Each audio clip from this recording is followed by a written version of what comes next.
మన ఏదో సినిమా టికెట్ల గురించి ఏదో అడిగా. నాకేం వస్తాయి సినిమా టికెట్లు? నాకు వస్తాయి డబ్బులు. నాకేం థియేటర్స్ ఉన్నాయా? నాకు సన్నాసులారా ఎవరికున్నాయి థియేటర్లు ఇక్కడ? మీ వైసీపీ వాళ్ళకి ఎక్కువ ఉన్నాయి. కాకినాడ థియేటర్స్ ఎవరు? మీ వైసీపీ వాళ్ళవి కావా? నెల్లూరు థియేటర్ ఎవరు? మీ మాగుడు శ్రీనివాసులు గారు మీ ఎంపీ కదా. మీ అదేలా ఇంకా అక్కడ ఇక్కడ కదా అన్నీ కలిపి నాకు వస్తాయి డబ్బులు.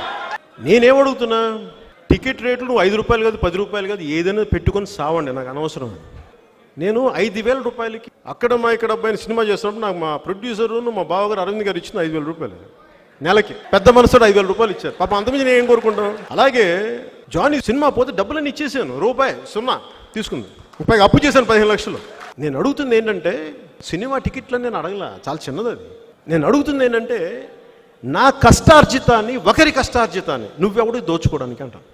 నీకు హక్కు లేదు. నీకు డిమాండ్ అండ్ సప్లై మీద ఆధారపడి ఉంటుంది. ఇది సోషలిస్ట్ కమ్యూనిస్ట్ ఎకానమీ కాదు, ఇది ఫ్రీ ట్రేడ్, ఇది మిక్స్డ్ ఎకానమీ. ఇండియా మిశ్రమ ఎకానమీ. ఇది ప్రైవేట్ ఎంటర్ప్రైజెస్ ఉంటాయి, పబ్లిక్ ఎంటర్ప్రైజెస్. అలాంటప్పుడు మీ భారతీయ సిమెంట్స్ని అందరికి సిమెంట్ ఊరికే పంచచ్చు కదా. మీకు అన్ని 1,00,000 కోట్లు ఉన్నాయంటారు కదా. ఒక లేవు అనుకుందాం, అది టీడీపీ వాళ్ళు మీ మీద పెట్టిన ఆరోపణ అనుకుందాం.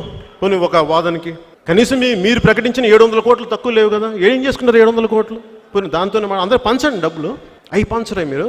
ఆ రోడ్డు మీద టెంపుల్ దగ్గర పూలు అమ్ముకునే వాళ్ళు, ఏమంటుందని పునుకులు వేసుకునే వాళ్ళు, వీళ్ళ దగ్గర కూడా కొట్టండి. మటన్ కొట్టే వాళ్ళ దగ్గర, మటన్ షాపులో తీసేసుకోండి, అవి కూడా లాగేసుకోండి. ఒక పని చేయండి, ఇళ్లలోకి వచ్చి బంగారం కూడా లాగేసుకోండి. మీరు సిగ్గుండాలి మీకు. అడుగుతున్న దానికి మీరు సమాధానాలు చెప్పి అలవాటు లేదా మీకు? కాట్ల కుక్కలా అరుస్తారేంటి? మాట్లాడటం ఎప్పుడు నేర్చుకుంటారా మీరు?